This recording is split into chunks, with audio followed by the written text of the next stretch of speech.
महांगा निर्वाचन मंडल दुईटी ब्लॉक रे गतकाली राज्य सरकार का पंचायत राज और पानीय जल जोगाण विभाग पक्षर शुभारंभ होता विकसित गाँ विकसित ओडिशा कार्यक्रम सहित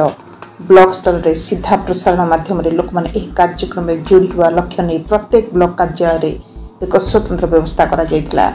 परिप्रेक्षी में कटक जिला महांगा ब्लॉक और निश्चित कोइली ब्लॉक कार्यालय कार्यक्रम सीधा प्रसारण एलईडी स्क्रीन माध्यम देखा स्वतंत्र व्यवस्था करा मुख्यमंत्री मोहन चरण माझी अभिभाषण एलईडी स्क्रीन माध्यम शुणा ब्लॉक कार्यालय बहुत जनसाधारण एकत्रित हो कार्यक्रम में सामिल होता देखा मिलता। आयोजित होता स्वतंत्र कार्यक्रम में महांगा विधायक शारदा प्रसाद प्रधान मुख्य अतिथि भाव जोगदे उभय ब्लॉक जनसाधारण को मुख्यमंत्री द्वारा शुभारंभ होता नूतन योजना संपर्क में अधिक सूचना देवा सहित आगामी दिन राज्य और केन्द्र लोकाभिमुखी योजना किभली प्रत्येक ग्राम पंचायत में पहुंचब और ग्राम सभा माध्यम किभली विभिन्न योजना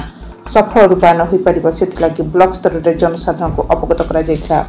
महांगारू अमरेंद्र सिंह मोबाइल टीवी। ओडिशार जनप्रिय मुख्यमंत्री मोहन माझी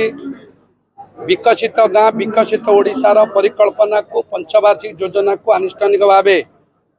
जनसाधारण को उद्देश्य समर्पण करेंगे।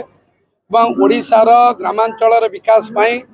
स्वाधीनतार 78 वर्ष भितर कौन सरकार कौन मुख्यमंत्री ए परिकल्पना करते मुझे धन्यवाद देवी ओडिशार मुख्यमंत्री मोहन माझी महाशय को से जो परिकल्पना कर नेतृत्व में सरकार आज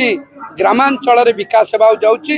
से परिप्रेक्षी में आज महांगार एक खुशीर लहरी अच्छी आम अंचल समस्त गाँव में रास्ता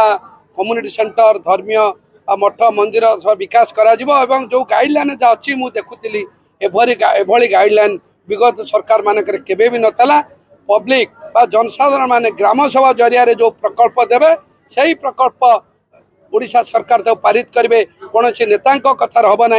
जनता कथार हम जनसाधारण कथा हम यहाँ प्रमुख कथा अच्छी एवं एभली घटना हेले ग्रामांचल जो कार्य विभिन्न लाइन डिपार्टमेंट द्वारा हो पारुनी आरडी वाटर रिसोर्सेस वार्स ए विभाग द्वारा न होता कार्य पंचायत राज विभाग द्वारा समस्त गाँव में हो पार तेणुक आज ओडिशा सरकार को ओडिशार मान्यवर जनप्रिय मुख्यमंत्री मोहन माझी धन्यवाद कृतज्ञता ज्ञापन।